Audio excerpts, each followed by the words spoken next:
All right, and welcome to another episode of I Love Black People. And we thank you so much for joining us on this wonderful journey. And today we've been blessed with an amazing, dynamic, wonderful sister. And I say this because not just because she's a friend, not just because I've seen her do so much for our people, but because literally she is a reflection of that love that we so often talk about spreading and sharing. And she does it in a way that impacts so many people. And I just want to thank you and welcome good sister Catherine Buell on this show. Help protect us from racism and xenophobia by becoming an I Love Black People ambassador today. Join on iloveblackpeople.com. No matter where you are in the world, join us today and get access to the I Love Black People network. Special thanks to Banneker Communities. Thank Welcome, you. Catherine. Thank you for having me. Thank you. Look, I always try to get the guests to go ahead and give a little background. Again, the love and how wonderful you are. I could actually try, but I think you would do yourself the most justice and kind of highlight, how did you get here and some of the things that you've done in your background, and I think it's helpful to our audience so they can kind of get a better understanding of your journey. That is awesome. Thank you. Well, thank you for having me. It is such an honor to be on your show. I've clearly been an admirer for quite some time. So it's really wonderful to see all of the great work that you're doing. And yes, my name is Catherine Buell, and I am the director for the Housing Equity Fund with Amazon. I have the pleasure of overseeing our more than $2 billion housing equity fund, where we're looking to create or preserve 20,000 affordable housing units in 3 of our hometown communities. That includes the Arlington, Virginia, and DC region, Nashville, Tennessee, and of course, Puget Sound near Seattle. And I am here to tell you a little bit more about the Accelerator program. But before I go into that, would love to tell you a little bit about my background. I am a native of Silver Spring, Maryland. I actually went to Spelman College and came back and went to law school here in the DMV at Georgetown and moved into Ward 8. I lived in historic Anacostia for a little over 10 years and got really active in community development. While I was an attorney by trade and practiced at a law firm, in my evenings, I became what I call is a nosy busybody and started to go to many community meetings and really get active. I served on and chaired the district's Historic Preservation Review Board, but then decided that I was going to jump into community development full time. I ran the St. Elizabeth's East redevelopment when we were coming out of the master plan and we were building Gateway DC and the RISE Demonstration Center. We got a development partner, got the entertainment and sports arena off the ground, and that commitment in place. Went to Atlanta, ran the housing authority for some time, came back to DC, and now I'm with Amazon. Woo! Yeah. Coming black. Love it, love it. I think that whole little like homegirl story was awesome. I like how you kind of put those pieces together.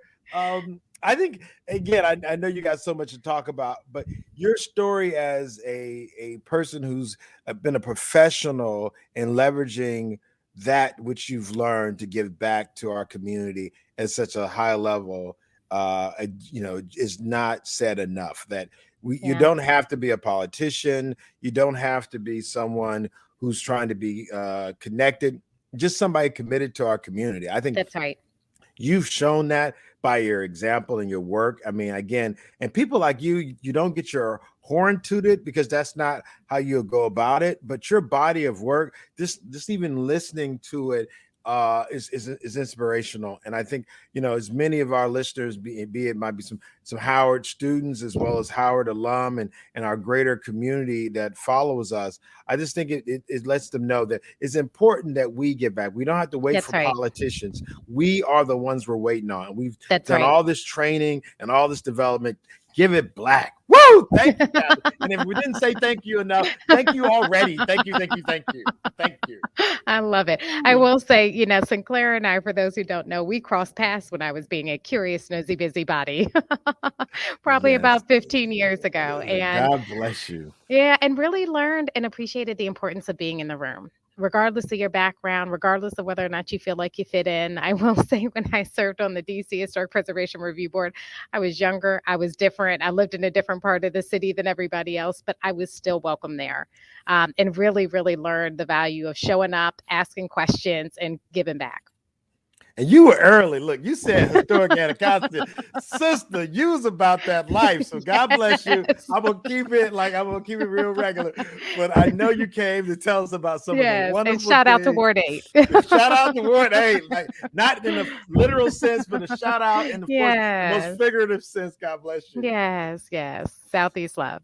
So you love. All right, what you got? What you got, good So sister? I am here to talk about our more than $21 million commitment to creating a pilot accelerator program through the Housing Equity Fund. When we launched the Housing Equity Fund, we not only committed to creating or preserving those 20,000 affordable housing units, but doing it in a way that's equitable and inclusive. And we noticed early on that while in certain jurisdictions there are minority development partners that we could work with, there wasn't quite the scale in the bench that we really wanted to see. And we're serious about making sure that we're working with diverse partners, not just making affordable housing available that will directly benefit communities of color, but really being mindful of who we're working through to create those units.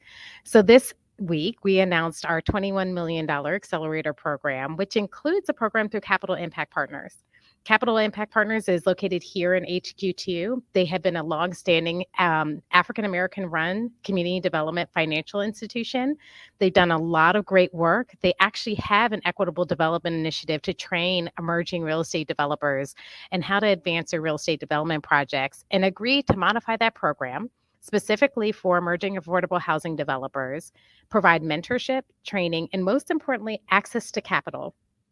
Through the accelerator program, we're looking to provide flexible dollars to minority developers who are looking to advance affordable housing projects. So Capital Impact Partners will be accepting applications from interested partners, minority developers who already have affordable housing projects that they are looking to advance. Those fellows will be expected to go through a training and mentorship program, but we're looking for firms that we can partner with, not only to help with some of the pre-development expenses that firms have to carry for years before they can get a shovel in the ground, but also potentially financing their deals through the Housing Equity Fund, and really expanding the list and partners that we have to be able to, again, create those 20,000 affordable housing units. I think that's amazing. How can these developers, aspiring developers, as well as I'm sure there's a host of contractors, and there might be even folks. I think you're making me think about how some folks may start in one space, maybe construction management, and might want to get into development. How do you see this program being able to connect with some of those folks? Yeah. So first and foremost, I encourage anybody who is interested in learning about the program to go to Capital Impact Partners website. It's capitalimpact.org, and check out their information about their program.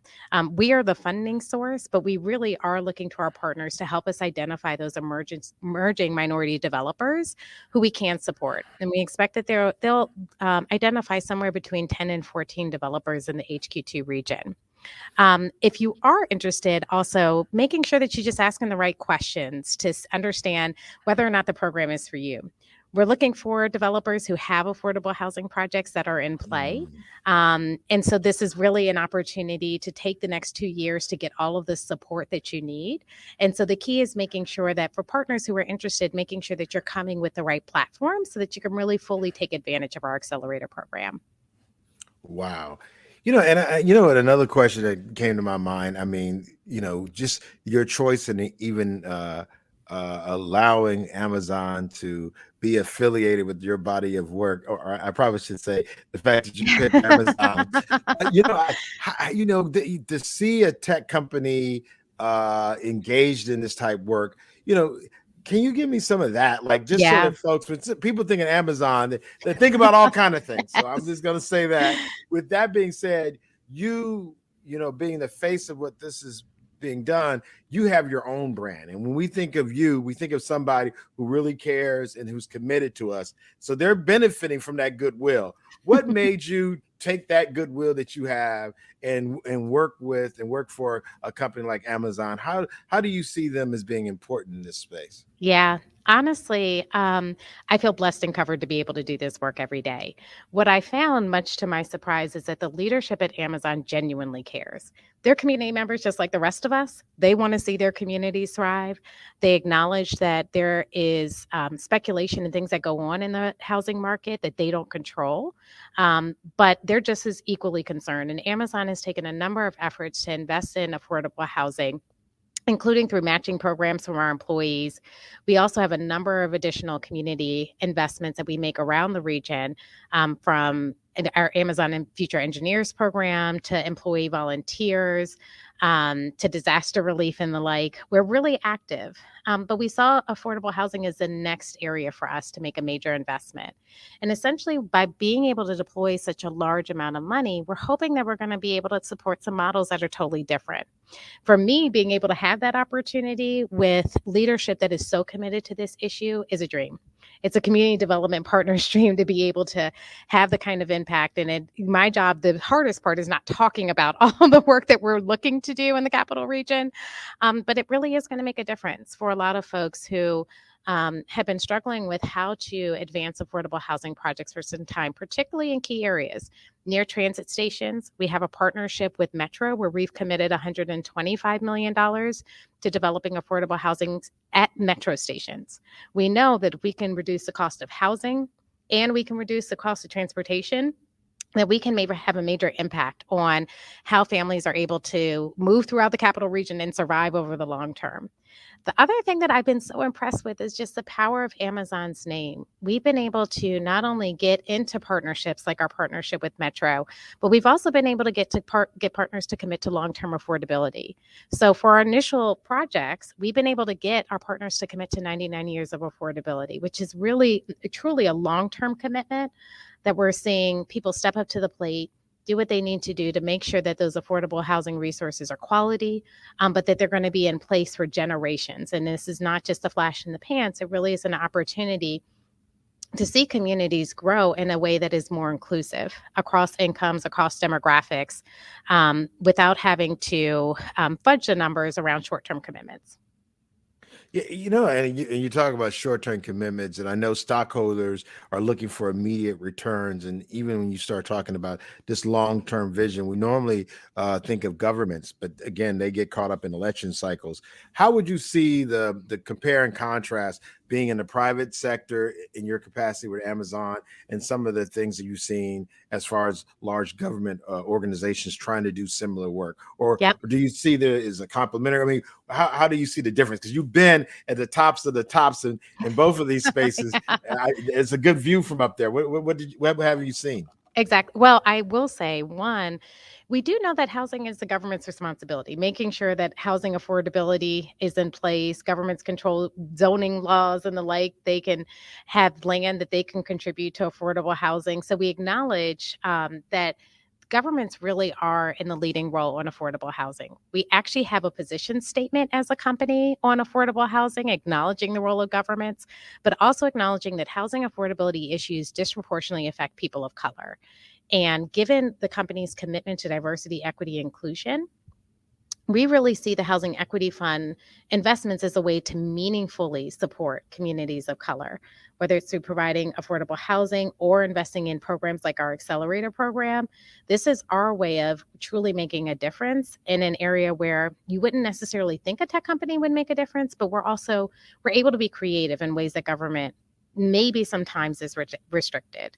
We're also able to identify unique partnerships. So we don't always have to go to the Department of Housing and make sure that we're applying for some of the Housing Production Trust Fund money, or some of the loans that governments make available. We can actually put out money that is more flexible, that complements what governments have been doing for some time and adds to the pie. I like to say and think of my job as expanding the pie, not duplicating the pie, not replacing the pie, but really expanding the tools that we all have at our disposal to make sure that there is a level of affordability in this region that we all desire. Wow. With that being said, how about the other way? There's other, large companies, there's companies, more traditional companies that have been in the region, as well as, other Silicon Valley type players. how would you compare or contrast some of the other industry leaders in the tech space and Amazon? How would you, or do you see anyone Yeah, else yeah. in this No, area? we see a number of our other tech peers going into the area of affordable housing, and we're all taking our own different approach because of some of the local jurisdictions. So in our hometown of Puget Sound, Microsoft is making a huge investment in affordable housing. The good news is that we talk, we exchange notes, we look to ways that we can really improve and contribute to issues of affordability, and we appreciate the fact that everybody has taken their own approach. So we're actually seeing more and more corporations willing to invest in this area. The question is just how to invest. Housing is very expensive, no matter how you dissect it. And so the numbers that you have to contribute to invest in affordable housing tend to be pretty significant. I have been impressed with not only seeing my tech peers and other tech companies make investments in affordable housing, but even groups like Kaiser Permanente. We're seeing healthcare companies go into the space of affordable housing. We're seeing companies like JPG Smith invest in things like the Washington Housing Initiative. We're seeing more and more folks willing to step up because at the end of the day, housing affordability affects all of us. What we're seeing in the capital region is that workers don't have the funding to really be able to live and thrive long term in the capital region.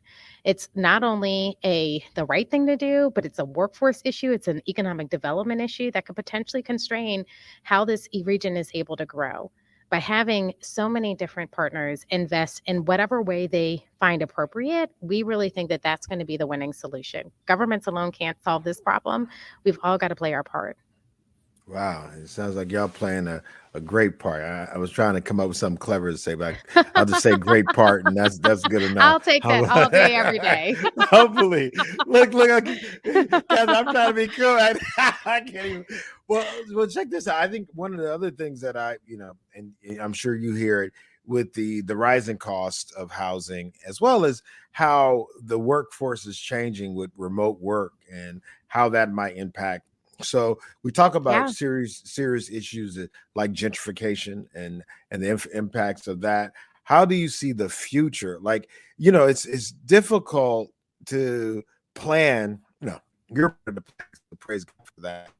But with the world we see now, what we're looking at now is literally not what it's going to look like later. So I guess the question becomes, what do you see and how do you see those things changing? And what do you think is important for us to do to prepare for those changes? Oh my gosh, change is happening. And whether we acknowledge it or not, because we're all locked in our homes, some of us do have to go to work every day. We don't see all the changes that are happening. But for example, in the capital region alone, the Regional Council of Governments recently passed a resolution focusing on the 225 light rail stations in the capital region. There has been a ton of investment in light rail that includes improving and expanding capacity at the Long Bridge, which is just near HQ2, which will allow increased Amtrak capacity, as well as potentially allowing the MARC train from Baltimore to go to Richmond and the VRE to go to Baltimore. So there's a lot of change that is happening around in the background that at some point we're all going to look up and realize the capital region is more connected than we ever thought possible. And because so many of those changes are happening in the background and policymakers have really been focusing on improving the transit access, that also creates an opportunity to create more equitable communities. So the Regional Council of Governments has been focused and passed a resolution this September focused on expanding the number of equitable communities around the capital region to connect those 225 light rail stations, not only to each other, but to making sure that there are plans to build affordable housing, to build amenities near those light rail stations, so that you don't necessarily have to live downtown DC to feel like as if you're part of the region, you're part of a thriving community, and you're part of an inclusive and equitable community. Because we're aware that those changes are happening, it just really re-emphasizes the need to make sure that we're contributing to housing affordability and planning for these things well in advance. Because so many of us, I grew up in Silver Spring, Maryland, and you look up and you think, oh my gosh, this has changed, and it feels like it happened overnight. So we have an opportunity as much as possible to try to get ahead of those changes. So we actually contributed $500,000 to the Council of Governments to create subgrants to local jurisdictions, some of those off the beaten path who don't always think about equity or have the resources to focus on equity and affordable housing, to do the planning working now to try to figure out how do we make sure that we're building more equitable, inclusive communities as more and more assets suddenly become real connectors for us throughout the region. Wow. Now this is I'm gonna get a little far out there, and when I go too far, just give me the high sign. One of the issues is, and I saw, and I think we're gonna have this sister on as a guest. She works with Microsoft, talking about Vicky Bird, but there's a issue of broadband and access, and even looking at the states and cities' responsibility for making for like Wi-Fi available for all public spaces and things like that, or Yep. even public housing. Have you seen any discussion or been part of any discussions like that, or is that something different? That's that whole issue of being connected, not just the physical. When you started talking about that, it made me think about being connected via the internet too. It's interesting. The areas that we're investing in, the number one issue is not actually internet connectivity. It is more so, what retail do we have? What amenities do we have? And when I say amenities, I mean things like childcare. Can I actually maintain my current lifestyle and have the resources in my community that allow me to live? And so we're looking at not only um, investing in projects where some of those amenities can be realized, where maybe the first floor space is used for a grocery store, or the first floor space is used for some community use, but also locating affordable housing in areas where those amenities already exist. Our first investment for the Housing Equity Fund was in Crystal City in Arlington. It's an 825 unit community called Crystal House. It is near the Costco. It's near Pentagon City Mall. It is in walking distance to a Whole Foods. There are a number of different restaurants in the area. It's near 2 different metro stops. So locating affordability in areas where you already have all of those amenities and resources that families need to be able to not only survive, but thrive in our community. Woo! Okay. Yes, ma'am. Yes, ma'am. Let's make it plain. Let's make it plain. Yeah. Well, let's go ahead and bring it home. I think another thing that's important, and I'd be a bit remiss not to bring it up, having the pleasure to have you on this wonderful show. What you've gone through, as a Black woman in this space, I think that's super important. Yeah. It's interesting. So I started out my career at age 24 working for a white shoe law firm. I was definitely I'm trying to think back. I think I was the only African American in my starting class. There may have been a handful of African American partners. And I grew accustomed to being the only person of color or the only African American in the room. However, I had the pleasure of working for clients where a lot of the leads were females. They were very strong females in their space, whether that was in private equity or in real estate deals. And I came up at a time where, yes, there may not have been a lot of diversity. Yes, there may have been, it may have been a male dominated industry, but honestly, people were so welcoming of having somebody who was different and a different perspective. It didn't mean that it was easy. I had to find a lot of my opportunities outside of work, because those who have worked at a corporate law firm know it's sometimes hard to get those billable hours in your law firm. I got a lot of experience serving on the DC Historic Preservation Review Board. I was welcome for my different perspective. At the time, Mayor Fenty was actually launching a historic homeowner grant program in historic Anacostia and put millions of dollars in home improvements for residents of historic Anacostia. You could literally see the entire neighborhood get a facelift. The fact that I was on the DC Historic Preservation Review Board and could really help the staff work through some of the, not only the cultural issues, but some of the legal and logistical issues associated with running a program like that was huge. And so I quickly learned, yes, you may be different.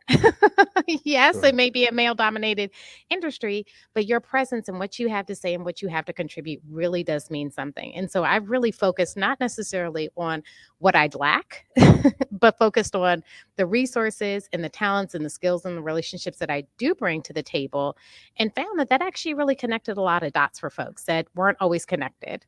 I am a product of the R&B time. So our first big, event at St. Elizabeth's was Broccoli City. Like, it was like, Go I didn't ahead. steer too far from what I know, what I love, and it worked. And so part of it is being bold enough to be different in the room, but then also bold enough to embrace who you are and bring those true resources that truly reflect who you are to the table. All right. So then now look, now I think that was big. I felt it.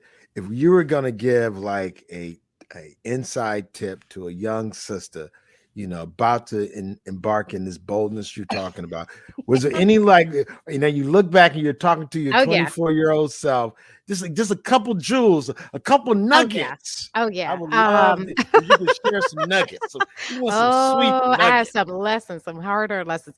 The first one is stay curious, stay inquisitive, learn as much as you can. The best advice that I got when I joined the DC Historic Preservation Review Board was keep your head low and do the work. And that really gave me an opportunity not have to worry about putting on airs, not having to worry about being a politician on a board, but really focusing on learning the craft, understanding what all the different dynamics were. The other one is like, don't embrace your own differences. Like, honestly, most of the time, people love the fact that you're different, and it's us that carry insecurities about it. And you got to figure out the safe space to keep yourself going, but embrace your own differences, because what you'll find is that even if people don't immediately appreciate it, they will come back around. And last thing, just have fun. Stay true to your values. Like, part of the magic that I feel like I've been able to help share is staying true to my values. I tend not to deviate too far, and it's worked. And so, in an industry like the real estate industry or community development industry, if inclusion is really important to you, then drive inclusion. If having the arts and culture scene reflected in your work is really important to you, allow that to be your signature. Awesome. Well, thank you so much, Catherine. You're Thank amazing, you. dynamic, wonderful. And with that, we're going to let him go.